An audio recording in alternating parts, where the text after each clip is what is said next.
This episode is in partnership with Authority Magazine. Authority Magazine, a Medium publication, is devoted to sharing in-depth and interesting interviews featuring people who are authorities in business, pop culture, wellness, social impact, and tech.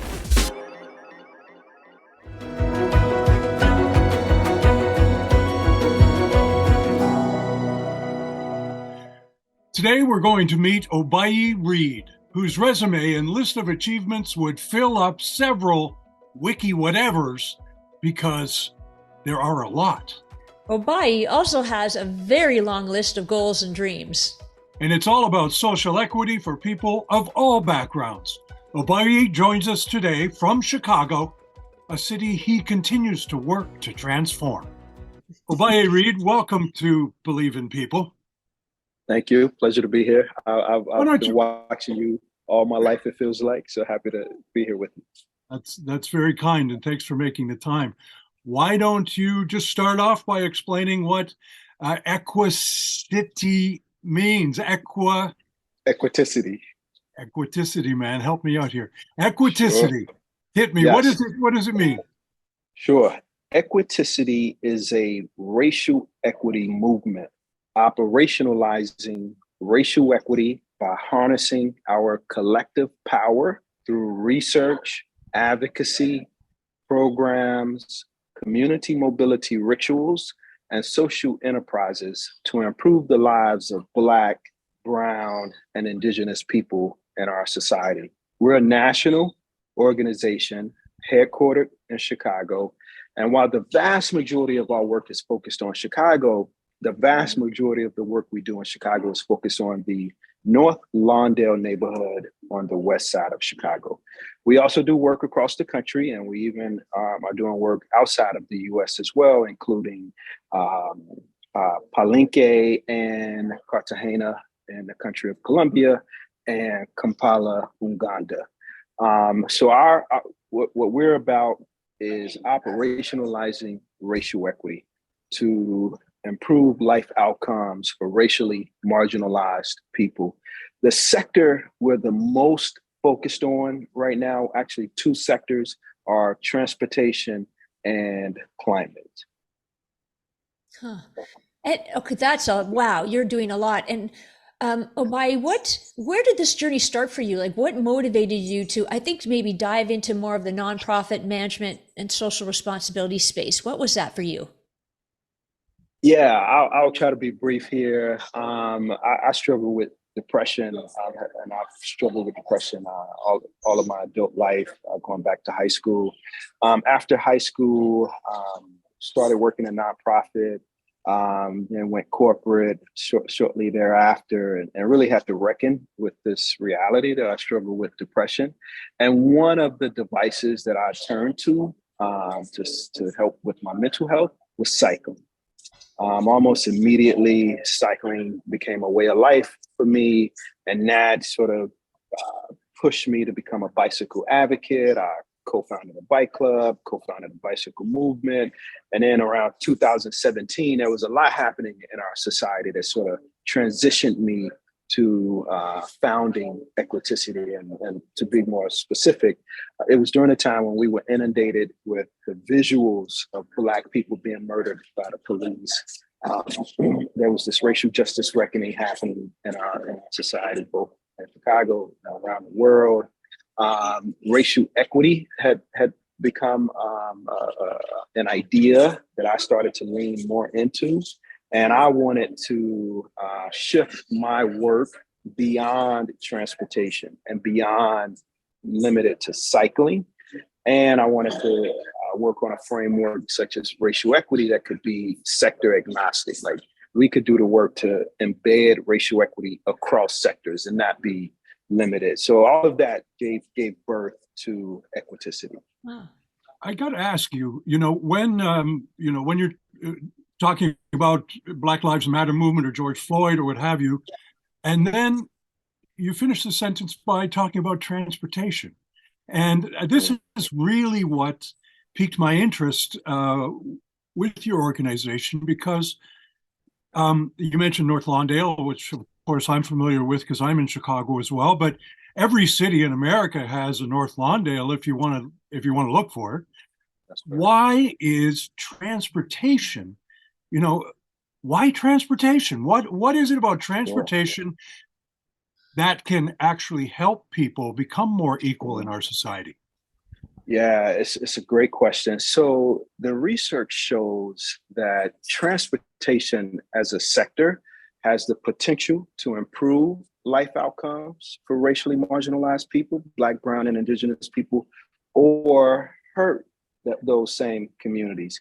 And think about the purpose of transportation. We're able to use transportation to get to better jobs, better schools, as a form of recreation, physical Healthcare. fitness, healthcare, like all of those important destinations that help us improve our lives require transportation. Like it's a requirement. Either you're going to walk, you're going to ride bikes, you're going to take transit, you're going to drive. Transportation is a critical part of improving life outcomes for marginalized people. And one of the reasons we focus on transportation, not only to improve those life outcomes, we also want to reduce the inequities inherent in transportation. I'll give you a quick example, a couple of quick examples. Here in Chicago, the Chicago Police Department does what's called pretextual stops. So they're stopping someone because they did something that was against the law, like rolling through a stop sign or running a red light. So those, there's legitimate reasons to stop them. However, the real reason that's stopping them is to check for guns, drugs, and warrants. They do an enormous amount of stops that are primarily focused on Black and Brown people in our city. And the vast majority of those stops do not uncover anything. It doesn't result in a ticket. It doesn't result in an arrest. It doesn't result in finding any contraband. So it's just a terrible way to execute policing in our neighborhoods. So that's one challenge. And there's something similar that's happening is that Chicago Police Department is, when we did our research, we did research called Biking Where Black. We found Chicago police are ticketing Black people for riding bikes on the sidewalk at a rate 8 times higher than white people. Now, look, I've been in Chicago all my life. I've been a cyclist for many, many years. White people ride on the sidewalk. However, when they do it, they don't get a ticket. When we do it, we do. So there's a lot of inequities inherent in transportation. And not only do we want to use transportation to improve life outcomes, we want to establish a transportation system that does not have all of those harms for Black and Brown people. Right. So you created community mobility rituals. So can you share what's that all about then? Like, how do you bridge this gap? Sure. So this is a key pillar of our work. Community mobility rituals are mobility events which become ritualized and normalized at the neighborhood level. And to give you a sense for how we think about community mobility rituals, we do 5 types of rituals here in Chicago. We do community bicycle rides, neighborhood walking tours, public transit excursions, group scooter rolls, and open streets festivals. And the reason we refer to these as rituals is because they have some elements in common that lend themselves to these mobility events being ritualized. And I'll just give you a couple of examples. The first one, and we consider it the most important one, is a rhythmic schedule. So a rhythmic schedule could be every Friday night, we do a bike ride in North Lawndale, or every 4th Friday, we do a bike ride in partnership with the Chicago Park District, or every 2nd Sunday, we do a walk at a park in Chicago. That rhythmic schedule is critical because it helps people to easily fit their lifestyle into the rhythm of the schedule. So people start to come out on a regular basis. And then another element, and it ties to the first one, is we prioritize socialization. When people at the hyperlocal neighborhood level are coming out on a regular basis, the first time they come, most people are strangers. A few times later, they come and they recognize faces, and then they learn people's names, and then they start to communicate. That socialization is critical to helping people have a sense of belonging in their neighborhood. We call it expanding the social contract. As that trust grows at the neighborhood level, as people begin to feel connected and belonging to the neighborhood, they're more willing to walk and bike and shop and explore the parks in their neighborhoods. And that activity on our streets makes our streets more vibrant. More vibrant streets attract more retail, attract even more people to walk and bike. It's like this beautiful snowball effect that happens. And as our streets become more vibrant, as we create more job opportunities in our neighborhoods, we have the potential to help reduce violence in our neighborhoods. So these community mobility rituals are a key part of our work. It's our primary tool to mobilize people at the neighborhood level. How do you respond to incidents like the one that took place in Tinley Park, for example, or the ones that have taken place, right on Michigan Avenue in Millennium Park downtown in Chicago? It seems that, there are a lot of people, middle-class people, white people, who spend a lot of time talking about the fact that they're nervous going downtown because of groups of kids. We've got a new mayor here in Chicago that is who is proposing to do a different sort of technique in trying to get the city to be more inclusive. But I mean, this isn't the first time you've been asked this question. How do you address that kind of a situation? Are these kids going to show up for a walk in the park? Sure. I should also just acknowledge that Black and brown people have deep concerns around violence as well. Yes, of course. We're as concerned as white people are. In fact, we did a research study called Mobility Justice in Chicago, where we did focus groups with Black and brown people on the South and West Side. And what we uncovered is that our concerns around violence are so deep that they shape our mode choice. So we're calculating, are we able to take transit, walk, bike, drive, with concerns around violence. So we share these concerns. What I will say is that we know and we've seen that a pure policing law enforcement strategy to reduce violence in our neighborhoods is ineffective. What's more effective is to invest in our neighborhoods, to address the structural challenges that are rooted in violence in our neighborhoods. For example, in North Lawndale, this is a neighborhood that has been disinvested for generations. Yep. You know the neighborhood. This is, and that we're seeing some progress. But my point is that what we require to reduce violence is increase job opportunities, increase socialization for young people, increase educational outcomes for young people, more programs to help young people see, the potential of their lives. We require investment to reduce violence, not a pure policing law enforcement strategy. And are the police force willing to work with you? We don't have a close relationship with Chicago police. There's a number of inequities at Chicago police. I talked about bicycle ticketing. I talked about pretextual stop. That's just two that I'll mention here. So we don't work closely with the police. We respect organizations who have a formal relationship with the police. We do take the position that we all have to do the work that resonates with us to improve our condition. So while we may not work closely with the police, we respect other organizations that are working closely with the police. We choose to execute our work with some real clear, a clear vision and a clear mission. However, to improve our society, all hands on deck, and we need everybody doing their part to make it better. Yeah. What's what again is of real interest to me is the word transportation again, because to have investment. Listen, we're talking about neighborhoods and community. Well, if you want to talk about neighborhoods and community, which is where we all want to live, obviously, the number one thing you want to have is you want to live in a safe neighborhood, and you want to live in a safe community, and you want your community to improve. You want your, like a flower or what have you, you want it to blossom or bloom, right?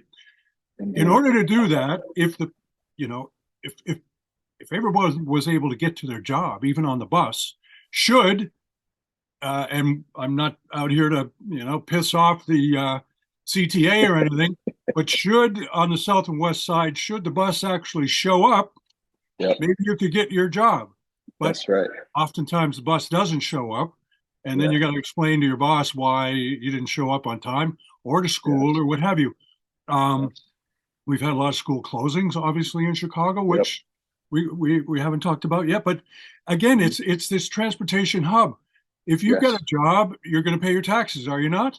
Yes, that's right. Well, unless you're at the higher echelons of life, of course. Right. If you've you know, if you got a job, you're going to cut your freaking lawn. I mean, it's just the way that seems to be the way things seem to work. And that's why I just find what you're trying to do so interesting, because we talk a lot about freedom in this country. Sometimes I think we talk a bit too much about freedom in this country, but when you talk about freedom, freedom of mobility has to be right up there with all the other ones. Would you not agree? 100% agree. We talk about this framework known as mobility justice. And what that framework is, and it was coined by an organization called The Untokening, what that framework is about is creating a transportation system where marginalized people, people from all marginalized identities, Black, brown people, disabled people, gender non-conforming people, poor people, regardless of identity, creating a transportation system in our society where we're able to freely move around space without structural violence, interpersonal violence, vehicular violence, police violence, the freedom to move around neighborhoods and cities that help us make our lives better. So I agree, Kevin. That's what we're interested in, freedom for marginalized people, especially as an organization. We're especially interested in racially marginalized people. And I think, you know, it's really fascinating. I don't think people may have even considered this, that how important transportation and the work that you're doing is making such a difference. So I want to ask, because, you know, this is about believe in people and hope, two questions, one, or two part. One, Oboi, what are the greatest barriers for you in order for you to do what you will need to do? And what are your greatest successes or hopes? Yeah, so a couple of barriers that are always present for us. One is funding. We're a nonprofit organization. We've been around about 6 years now, and we're now over the last year or two starting to grow as an organization.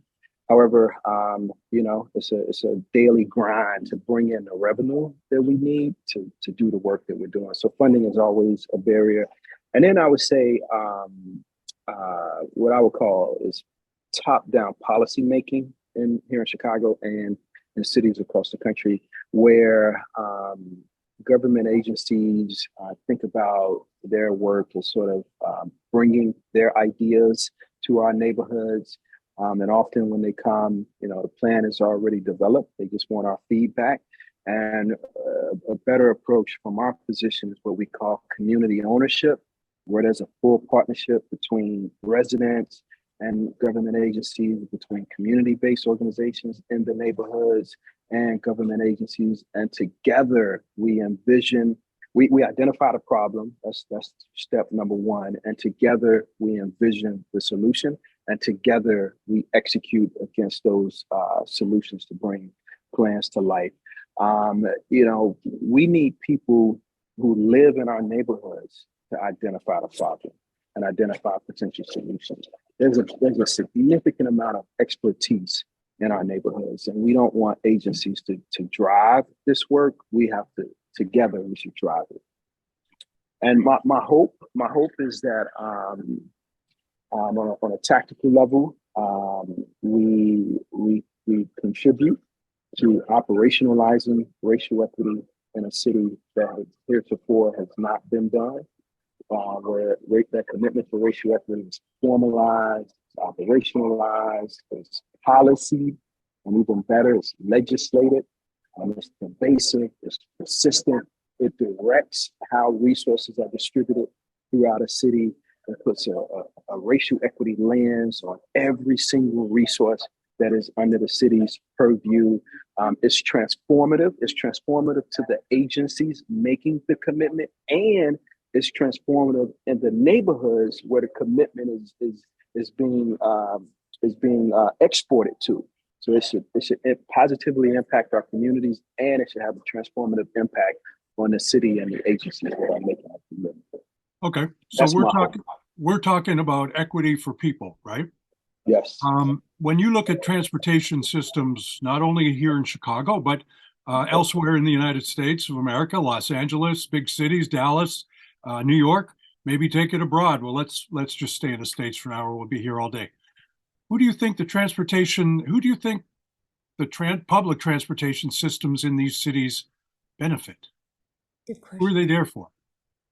Yeah, I think far too often the people who benefit the most from public transit is white people and middle to upper income people. In many mid to large size cities in the US, transportation does not serve the needs of Black, brown people and poor people.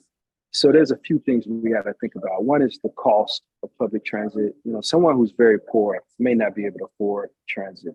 We also got to think about the spatial mismatch that happens where people who need jobs are located very far from the job centers. Like someone may live, you know, in the heart of the city, and where all the jobs are, you know, in the far suburbs, and transit is not coordinated in a way that helps people get from those neighborhoods to where the jobs are located.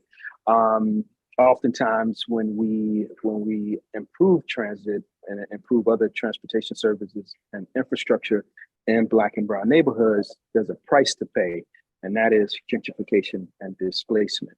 So we have to explore, how do we improve transportation? How do we improve infrastructure and not come at the cost of Black and brown people being displaced out of those neighborhoods? And one example of that is what we call equitable transit-oriented development. Mm-hmm. Yeah. That's interesting. Oboi, when are you running for mayor? Hey, we just got one. That's right. It's not on my list. I want to see our current new mayor, Brandon Johnson, be successful, and I will do anything possible to support him and his vision of transforming our transportation system here in Chicago. Well, each week we ask the same question at the end of the program after once again an enlightening half hour of discussion. You want to see more equity for people, despite a lot of the negativity that encircles us every single day, no matter where we live. So my question to you is simply, why do you still believe in people? Yeah, I'll give you a real quick answer. History shows us that we have reasons to be faithful. When colonialism reached the shores of Africa and the Americas, there were people who felt colonialism was inevitable. It wasn't inevitable. When slavery reached the shores of Africa, there were people who were confident slavery was inevitable. It was not inevitable.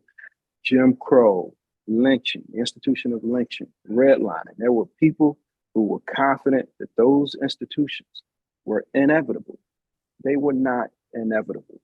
And just like those people who believed without a whole lot of reason to believe, but they could impact the dismantling of those systems, I believe that structural racism and racial capitalism are not inevitable.